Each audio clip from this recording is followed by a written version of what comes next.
this hour, and we do understand that the army has been rolled in to try and keep control during these street protests which have erupted in Harare during the past afternoon. We've seen in the last few hours riot police clashing with opposition supporters, water cannons being fired, rubber bullets being fired, and we've heard from our senior reporters on the ground there that some gunshots have been fired. But we still do not have any clarity or any confirmation of injuries or casualties at this point. All right, and on the line now, Kesh, we're joined by Nicholas Mabhena. He's the General Secretary for the Zimbabwe Communist Party, of course, for the reaction on this. And Nicholas, good afternoon to you. Thank you so much for talking to us here on the SABC News. Let's just first get your reaction to the protest, of course, that erupted earlier. Thank you for having us on air. We condemn the actions by the Zimbabwean military that has been firing what we are told are live ammunition in the streets of Harare.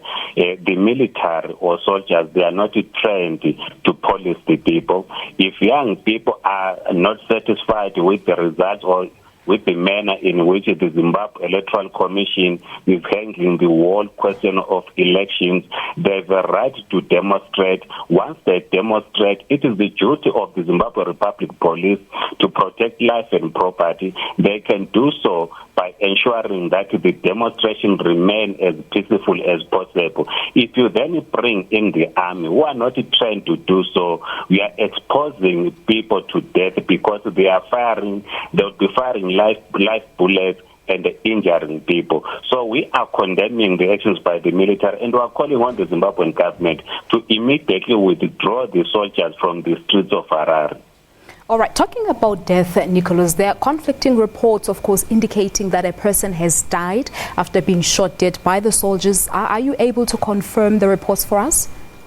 We are still trying to verify that, and we are seeing photos that are now being sent to us of people that are injured in the streets. So we are still trying to confirm.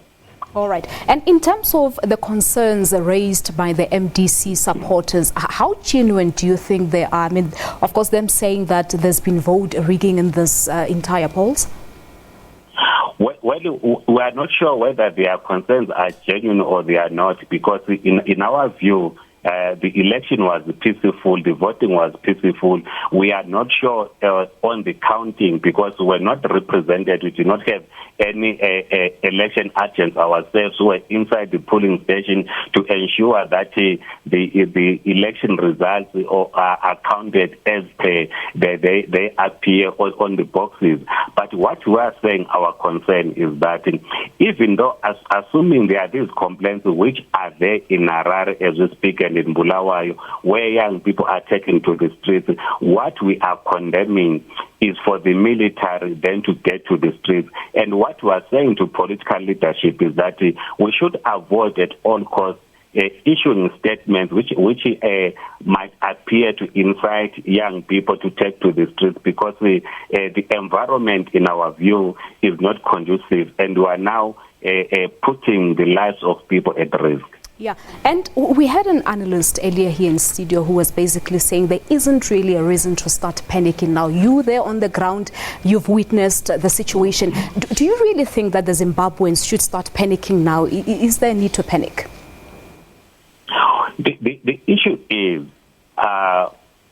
we knew ourselves as the Zimbabwe Communist Party that this election outcome is going to be contested. We said this in 2017, that going to an election without the implementation of the electoral reforms, the outcome is going to be contested. We had the MDC Alliance leader, Nelson Chamisa, after casting his vote that he has won. We saw him again the following morning when he was tweeting that they have won. Now, if the young people have this information that their party has won, and the Zimbabwe Electoral Commission is now releasing results which do not confirm what their leader said, the only thing that will be left for young people is to take to the streets to say we are defending our vote. But can one really say that we saw this coming? If we go back to the explosion that took place earlier a few weeks ago during Mnangagwa's rally, did we really see this coming, or were we all anticipating for a peaceful election? We were anticipating for a peaceful election, but like I say, we knew that the outcome was going to be contested because the MDC Alliance believed that once you have a united opposition with the fractions that happened in Zanu PF, where part of the Zanu PF faction left the Zanu PF, they believed that they would have the numbers to defeat the Zanu PF. And then, therefore, you then had also the military, which begged Emmerson Mnangagwa to be the president, which in our view would not accept a defeat given the events of November last year. The fear being that if they accept a defeat, they might be held before the courts for what they did in November 2017. So that on its own becomes problematic. And of course, then the press conference by former President Mugabe on Sunday to say he's going to vote for Nelson Chamisa, it actually made things worse because you remember the military said they were not removing Mugabe, they were targeting criminals around them. So the so-called political criminals who were said to be around President Mugabe were now being seen around the Nelson Chamisa. So this reaction by the military might be also informed by that reality. So this is why we are saying we must do everything in our power to ensure that the military does not get into the streets. The soldiers that are in the streets, they must be removed and be locked in barracks.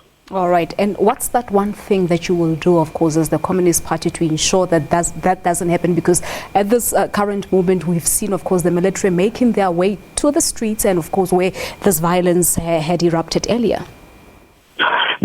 The leadership of the liberation movement, they are currently in Harare. We saw Minister Lindwe Zulu. We saw the Minister of Angola who's leading the SADC Observer Mission. And it is their responsibility, they are in Harare, to engage the political leadership in Zimbabwe and the military leadership to ensure that the soldiers are removed from the streets.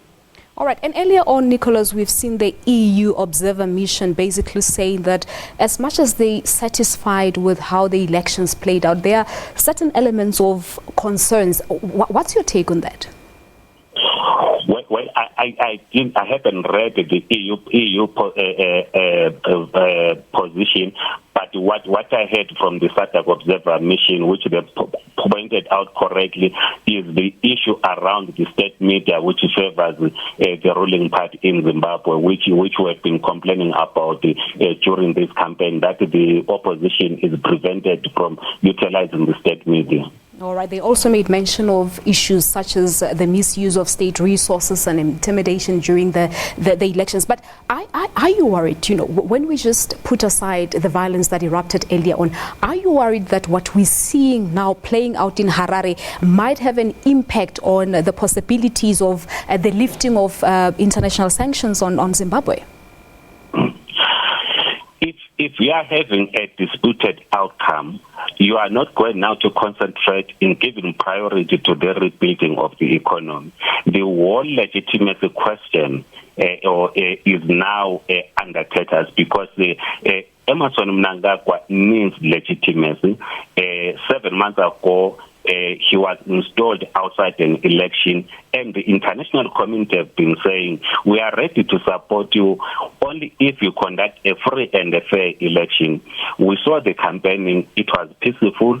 We saw the voting, it was peaceful, but we are now having this. But again, on the issue of the state resources, Zanu PF has always been using, which is wrong, and we've been condemning this, traditional leaders as political commissars of the ruling party. They will not have political structures in rural communities.